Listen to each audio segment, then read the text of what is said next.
তো hello everyone, আজ করব বেগুন দিয়ে লোটের ঘন্ট।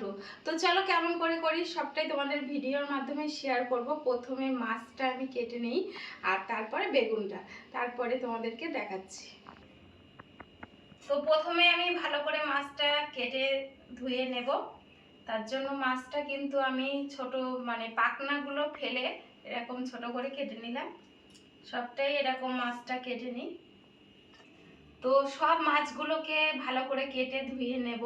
তার জন্য এই মাছে তো আঁশটে থাকে না গায়ে, একটু পাখনা আর মাথাটা ফেলে দিয়ে কেটে নিচ্ছি। তো আমার মাছ কাটা কমপ্লিট আর এদিকে বেগুনটাও কাটা কমপ্লিট হয়ে গেছে। বেগুন কেটে কিন্তু আমি জলে রেখে দিয়েছি, না তো বেগুনের দানাগুলো মোটা মোটা হয়ে যায়।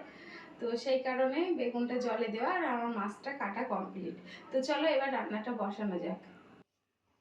এবার একটা মিক্সচারের মধ্যে যা যা দেওয়ার, পেঁয়াজ, জিরে, আদা, লঙ্কা, রসুন, টমেটো সব দিয়ে দিলাম।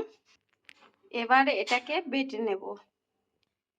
এইদিকে একটা কড়াই চাপানো হয়ে গেছে, সেই কড়াইতে সর্ষের তেল দেওয়া হয়ে গেছে। এবার দিয়ে দেব বেগুনটা। তো প্রথমে আমি একটু বেগুনটা লাল লাল করে ভেজে নেব।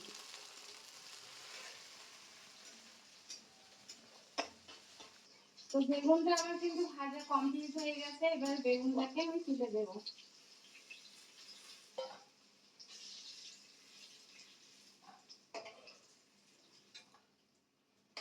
এর মধ্যে একটা শুকনো লঙ্কা আর দুটো তেজপাতা।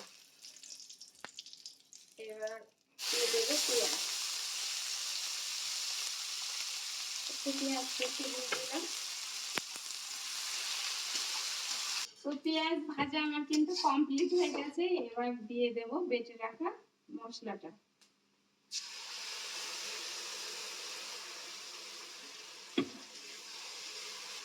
ওই তেলের মধ্যে দিয়ে দিলাম মশলার মধ্যে লবণ। এবার দিয়ে দেবো হলুদ।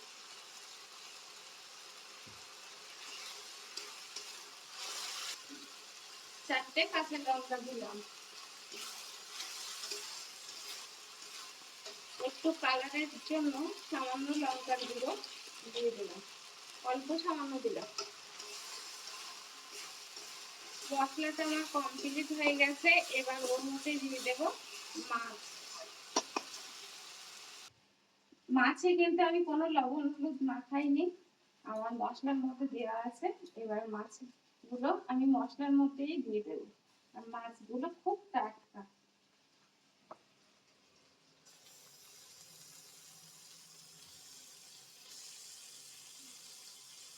তো মাছটাকে এবার একটু হালকা হাতে নাড়িয়ে আমি কিন্তু গ্যাসটাকে জোর কমিয়ে রেখে দেব কিছু সময়ের জন্য। একটা ঢাকনা দিয়ে দেব। তো মাছটা একটু সিদ্ধ হয়ে যাবে আর মাছটা কিন্তু একটু আস্ত রাখার চেষ্টা করছি আমি। তো মাছটা কিন্তু আমার রেডি হয়ে গেছে প্রায়। আর এবার দিয়ে দেব বেগুনটা। তো ওর মধ্যে দিয়ে দিলাম বেগুনটা। মাছটা কিন্তু আমার অল্প আস্ত আস্ত আছে। এই মাছটা কিন্তু খুব একটা আস্ত রাখা যায় না। তো আমি যেহেতু জোর কমিয়ে কমিয়ে রান্না করলাম এটা, তো সেই কারণে মাছটা কিন্তু একটু আস্ত আছে অল্প। আর এইরকমই রাখবো। আর একটু সামান্য ফুটলেই নামিয়ে দেবো। আমার কিন্তু পুরো কমপ্লিট হয়ে গেছে মাছটা। এবার নামিয়ে নেব।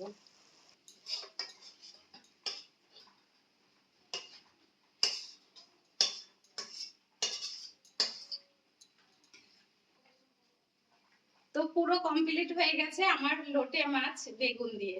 তো রেসিপিটা কেমন লাগলো অবশ্যই জানাবে।